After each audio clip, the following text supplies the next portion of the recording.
What happens when someone calls national radio to defend Brexit, but can't name a single way it could have worked better?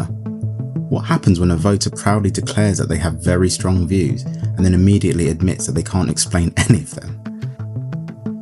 In this video, you'll see Richard from Kenton, and Richard from Kenton is about to give you the most perfect example of everything wrong with political discourse in 2025. Trust me, you need to hear this, so buckle up. And I'll give my thoughts at the end. In the great sweep of human history, the facts will always win. At some point in the dim and distant past, even people currently living under the jackboot of North Korean administrations or Vladimir Putin's Russia, the truth will eventually out. It has to. Facts have to prevail. And then, of course, the process of chipping away at them and the rise of totalitarian regimes, people with dictatorial ambitions begin to chip away at facts and truth, as Americans are discovering at the moment. But they do have to come out on top, which is why I wonder how we should approach people who are still in denial of the facts, who still think there was a brilliant Brexit, but it goes to a different school, or it could have all been so wonderful, we've been betrayed, or unicorns do exist, that we just haven't found one yet. What's the correct approach there? Does it even matter? Because if you're dealing with members of a cult, there's not a great deal you can do to break the spell of the cult. Richard is in Kenton in Middlesex. Richard, what would you like to say? Good morning, James. Hello, mate. First time I've spoken to you. I've seen you quite a bit on YouTube. Welcome. And fascinated with your comments. I was in favour of Brexit. I voted for Brexit, but it hasn't worked. The previous government, it didn't work, and this government, it hasn't worked because the politicians are, in a word, hopeless, all of them. What would you have done? That's why the Reform Party is going to get a lot of votes in all the future elections. What would you have done? What would I have done? Yeah. Well, I'm not a politician. That's not my expertise. No, but if you don't have a view on that... I would certainly have sealed the borders up. Sealed the borders up?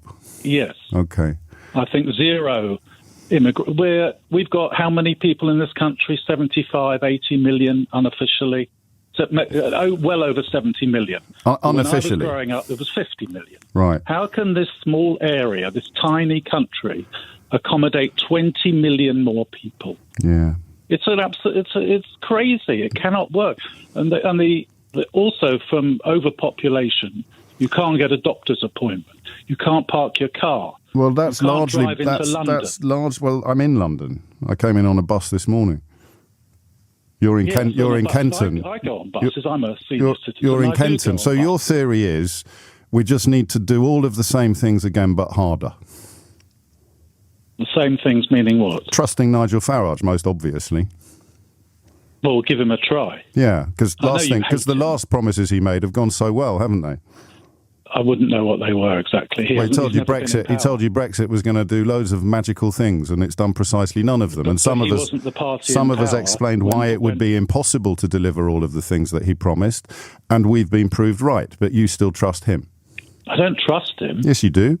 I'll give them a chance because that involves the other two major parties have got any chance of winning an election. And apart from somehow 90% of the country would say they're hopeless. And apart from somehow sealing our borders, when I ask you what you could or what any politician could have done differently, you've got nothing. I haven't got nothing. I'm not an expert on how I would seal the borders. No, but let's forget about sealing the borders and talk about how Brexit could have gone better. Sealing the borders is not the right words. Well, I think they were yours. They were my words. Okay. They weren't the right words. That's okay. That's a very Brexity thing to do.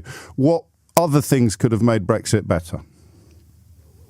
By keeping the population down. How would we do that? Sterilisation? No. Contraception? The immigration. Right. Apart from immigration... The birth rate is falling. British people are having fewer children. Therefore, we need immigration. But we're abolishing immigration. So apart from immigration, how could Brexit have gone better? Apart from immigration? Yeah.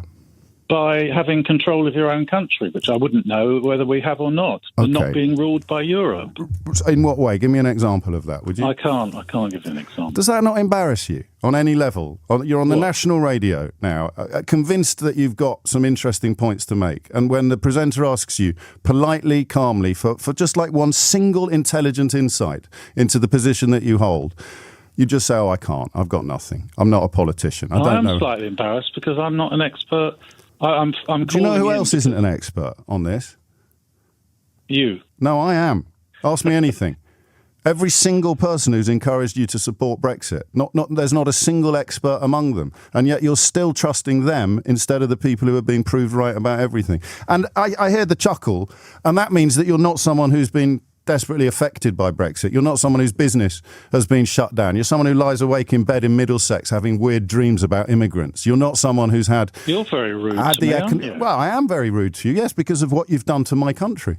What I've done. And now you're here to tell me you've got no clue about anything. What have I done? I voted for Brexit. It was 51% against 49%. You voted for Brexit, and you still cling to the carcass that it could somehow have gone well. And apart from making life difficult for people who don't look like you haven't got a single clue what that means, what you want, or how you'd go about getting it. So how on earth, Richard, could I not be rude to you? Well, a lot of people are rude to me because I've got very strong views on certain things. No, it's not because you've got very strong views, Richard. It's because you can't explain a single one of them. Because I told you 3 times I'm not an expert on politics. So you're literally sitting in front of me now saying I've got very strong views on things, but I don't understand any of them. Which 90% of the population would have. All the people who I can vote. promise you, Richard, that 90% of the population do not have very strong views about things that they can't explain. And if they did, they wouldn't be stupid enough to ring up a radio station and advertise it. I just wanted to speak to you. I wanted to see how many times you'd interrupt me. But I have got strong views. But you don't understand why? Yes, I do. Because you're not an why. expert. I'm In not fact, an you are expert. Mr. Brexit. I've got I'm an really strong expert views. I hate immigration, and I have absolutely no insights whatsoever into all of the reasons behind the strong views that I hold. I don't hate immigration. If we had a population of 50 million, I would encourage immigration. Well, you have to. America is how many times as big as Britain? 30, 40 times as big in area. They've got 6 times as many people. They've got 300 and something million. It's 10:45. So this is what we're dealing with in 2025. Just let it sink in. Richard, who rang up national radio, couldn't really justify or back up any of the points he made. His grand solution was to just seal the borders. That's it. That's the master plan. Then, and this is where it gets beautiful, James O'Brien asked him to explain literally anything about how Brexit could have been successful. And Richard, bless him, just says, I can't give you an example.